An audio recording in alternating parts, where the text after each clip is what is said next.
This is Observious, bringing you guys another League of Legends commentary, and this time I'm going to be doing a little bit of a pre-game before I launch into the actual gameplay. So, for this one I'm going to be doing a... no, I'm not going to play a normal game right now. I'm going to be doing a game with Maokai, the Twisted Treant. I'm going to briefly go over his abilities. Maokai is, a tank. He's like one of 7 champions actually having the tank tag at the moment in game, as Riot Games does like to move around the tags a lot each patch, but the tanks recently have been really restricted, as there used to be a lot of champs tagged tank, but they were really just quote-unquote the tanky DPS class, which basically means weird, we don't know, they have some other role, but we had them as tank because they can absorb a lot of damage champions. With Maokai, he's actually pretty squishy, but his Vengeful Maelstrom and his ability to initiate and interrupt, as well as his utility with his sapling, make him pretty strong. So, he does have high health and all that. You can read all the little fancy stats here. He is a tank. He does attack with melee attacks. This is not his default skin. That's Totem Maokai. His abilities, starting with his Q, is Arcane Smash, which basically means he's going to deal magic damage in a short line in front of him, and all enemies next to him within melee attack range are going to get knocked back a tad. This is mainly used to interrupt Nunu's ultimate, Katarina's ult, mainly as an interrupt, or just to screw up their facing, as it will turn them around, and it could mess with their pathing. Just overall, it's a decent combo to use after Twisted Advance. Twisted Advance is where he goes invincible and does a Yi sort of charge, where he just, zooms in. You'll see it later on in the gameplay. And he'll, move to the target. Once he gets there, they're going to be rooted by branches. You'll see the branches pop up. It's 1 second at level 1, and it's 2 seconds at level 5. So it goes up like 0.25, I think, per level after level 1. So that's Twisted Advance, as well as doing more damage, of course, with each level. Twisted Advance is pretty good. I'm going to be leveling that second. This last, Sapling Toss, I'm going to be leveling first, even though I am playing him as a tank. And with Sapling Toss, it's basically you fling a sapling, and what it does is it's sort of like an artillery shell. Sort of like Kog'Maw, not really. I'd like to think of it as more of one of Gragas's barrels. So he flings the sapling, it goes up in the air. When it lands, it does damage to people it lands on or near. You'll see the little circle area in game on the indicator. And then if it spots an enemy that's sort of like just outside of its range or is inside of its range, like if it landed on it, then it'll run to it if it starts running away, or it'll just explode on top of them. And then once it starts moving, it'll explode on the first enemy unit it contacts. And so that's a pretty good harass tool, as it does have 2 different hits on it. Vengeful Maelstrom reduces all incoming damage that isn't turret fire. Very important to know sometimes, I don't know. By 20%. And if you level it up, it just does more damage afterwards. Because what happens is champions take the reduced damage, but anyone who's all damage taken, it does mirror damage back.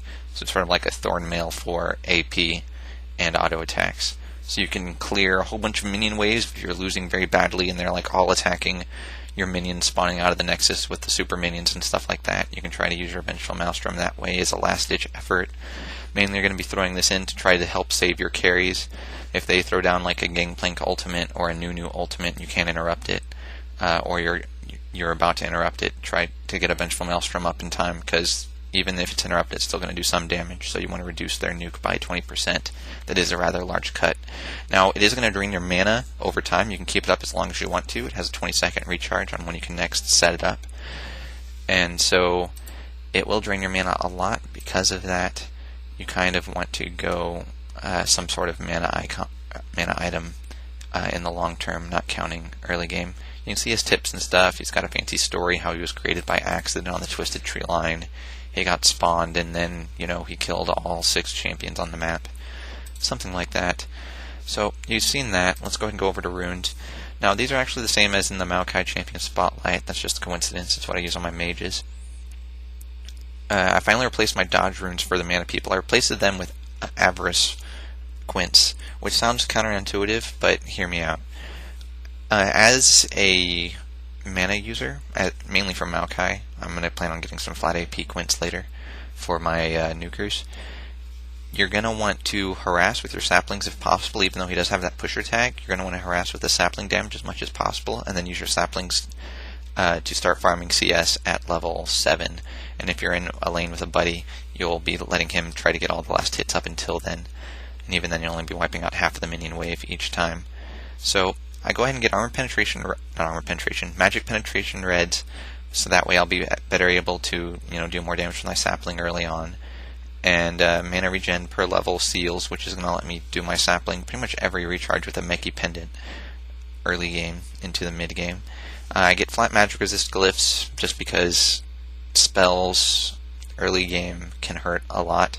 And the gold quints, since you're not farming CS that much, you're kind of going to need the extra gold early on to help sustain you. And what it does is, with 1 point in greed and the avarice quints, that puts me at 4 gold per 10, which at, say, like an average game, which is supposedly around the 40-minute mark, actually like 38 minutes, but at around the 40-minute mark, I've made like an extra 980 gold with these quints and masteries, which helps. That's dodge quints and seals, in case you're wondering. But this is what I'm currently running on Maokai. Masteries is a very wonky build. I do go ahead and get AP with Archmage's Savvy, the improved exhaust, and cooldown reduction, and spell pen, so 9 in offense, what you normally get, except instead of getting a point crit strike, I get improved exhaust. I get 7 in defense, going for max strength of spirit or strength of singed, as some Riot employees have said. It's going to increase my health regen by 1% of my mana regen per 5. And then in utility, I spend the remaining 14 there, going perseverance over good hands, going awareness over expanded mind with 1 point expanded, or 1 point, an expanded mind, and then I get max meditation and that point in greed. So this is all going to help out my mana regen per 5 and all of that. And I'll show you guys my character list later. So that's it for that. I'm going to go ahead and queue up. There was a patch, or last patch changed up the whole UI, in case you haven't played LoL in a while. This last patch is what changed it up. I'm going to go ahead and do a solo normal. Not going to go ahead and do ranked yet until I've got more games under my belt. I'm going to go ahead and set up a Maokai. I'm not going to insta-lock like a scrub, but hey. So we've got a jungler. That's awesome. Someone's hating the lever. I'm going to request a solo top. I'll solo top? Question mark. I do love being a tank that solos top. And maybe Aurelia wants it. I don't know. We'll find out. Apparently Marty's a troll at heart. I don't know. I'm going to lock in. Cream says, you don't mind hitting blue for me a bit? I'll help drop 2 saplings at least. Whack a bit. So one thing that's cool about him is he does help junglers with his saplings. So Teemo's going to go ahead and be our mid. I'm thinking we're going to have Teemo mid. Renekton and Mundo are bottom. So Teemo mid, me top, Mundo, Ren bot, and Olaf jungle, I think. That sounds good. Anyways, looks like this is about to go over to the in-game screen, so I'm going to go ahead and end this recording as soon as it locks in. I'll let you guys see all of the pre-game chat and stuff like that. You can see it's blind pick and all of that, locking in. Mundo should mid, okay, and that's what that's going to be. So the battle's about to begin, and I'll see you guys in the next part.